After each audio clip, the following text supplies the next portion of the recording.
Howdy folks, and welcome back to my last video on OMGCON 2017. Today we're going to look at my top 5 cosplays from OMGCON this year, and as always for a top 5 I'm going to put in 2 honorable mentions.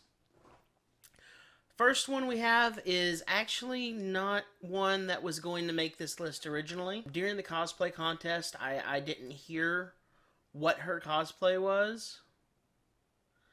I heard some of the details about it and was impressed, obviously, because this back and top piece is like 20-something different pieces put together. So a lot of craftsmanship went into this cosplay.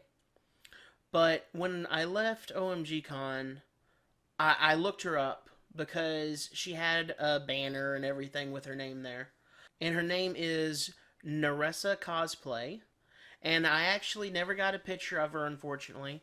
This is a picture from her DeviantArt.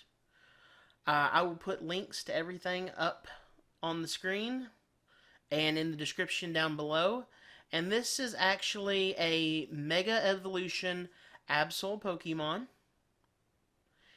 in a human form. I thought that was pretty damn awesome. So she went from not being even an honorable mention on my list to, once I found out more about her cosplay, I really dug it, and she easily makes the top 5, especially when you think of the craftsmanship and everything that went into it. Next on the list is a cosplay that I actually really admired from afar, and then when I got close, I was just blown away. It's hard to see in this picture, but the level of detail on this ore is amazing. So this lady's Moana cosplay, definitely one of my favorites from OMGCon this year. Next, we have a mashup that I was taken aback. When I saw it at first, I'm like, what in the hell is this? I mean, everybody knows Slave Leia costumes. I've never seen a Slave Leia at an OMG event, or any anime event, actually. Of course, this is anime and gaming combined. So then, when I took a closer look and realized, wait a minute, this is an Overwatch cosplay. This woman took Overwatch, took Star Wars, mashed them together, and did an absolutely outstanding Slave Tracer cosplay. Me and my wife both love this one. Next on the list is one we've already talked about. Christopher Stark had what was definitely my personal favorite of all of the cosplays that I saw here, and that was Arthas. Oh my gosh. His eyes glow. I swear to God, his eyes glow. That is how much the level of detail in this was amazing. And I have seen Christopher Stark before, and after this I hope I see him again, because I have never seen him and not been impressed. The final cosplay in my top 5 before we get to honorable mentions is Heathcliff. This armor was amazing. A lot of the times when you see cosplayers do these suits of armor, their mobility is really limited. And how high he was able to lift his arms was amazing. I was so stunned by this. Absolutely love the costume. I'm a Sword Art Online fan. And not to mention, the guy cosplaying as Heathcliff got engaged earlier that same day. So, congratulations. Fantastic cosplay. I hope to see you again. Now to honorable mentions. My first honorable mention is a cosplay from a video game that was a big favorite of mine. Probably my favorite RPG ever that I can ever remember was Legend of Dragoon. And when I saw Rose at OMGCon 2017, my jaw dropped. And I didn't just see a Rose cosplay. I saw a brilliant Rose cosplay. And this picture really doesn't do it justice. The ball, the dragon, oh, what's it called? The Dragoon Stone. The Dragoon Stone actually, she can turn it on and off. It lights up.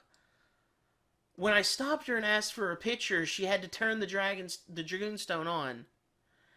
And the level of detail in it just amazed me. I would love to see more Legend of Dragoon stuff in the future. This It had to make honorable mention because I am such a Legend of Dragoon fan. I've never seen a cosplay in recent years, and Rose is one of my favorite characters anyways. So, we got one more to go. And we got this guy, the carp salesman. The rest of these cosplays were all cosplays that I looked at and thought, that's pretty cool. This is one, every time I saw him walking around, he made me smile. This brought back good memories of the early days of Pokemon and the Pokemon cartoon, and I would see him with his absurd little stand for selling Magikarps and just had to grin. And this guy, I think, is an excellent example of the greatness of what cosplay can truly be, because you don't have to sink a lot of time or money into it. This cosplay you could probably make in, I could probably make it in 2 hours. And I have no talent whatsoever. Maybe 3. But he done something fun, and he made an impression because of that. So this was another one of my personal favorites. Every time I saw him, I chuckled a little bit. So he had to make this list. There was no ifs, ands, or Magikarps about it. That's been my list of the top 5 cosplays from OMGCON 2017. Thank you all for watching, and if you have any requests for a top 5 or any ideas, be sure to leave them in the comments down below. And don't forget to hit the like and subscribe button while you're at it.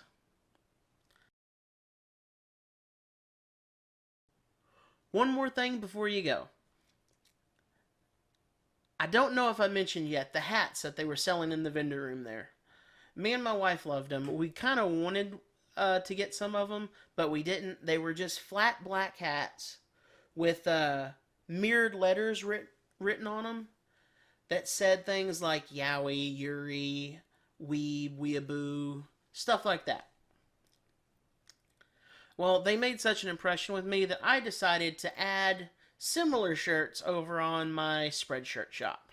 So I've got 8 new items in my Spreadshirt Shop that are inspired by OMGCON. Head on over and check them out at shop.spreadshirt/Yoder's Armory. Any purchases you make there really help me out. And thanks for watching, and I'll see you in the next one. Bye!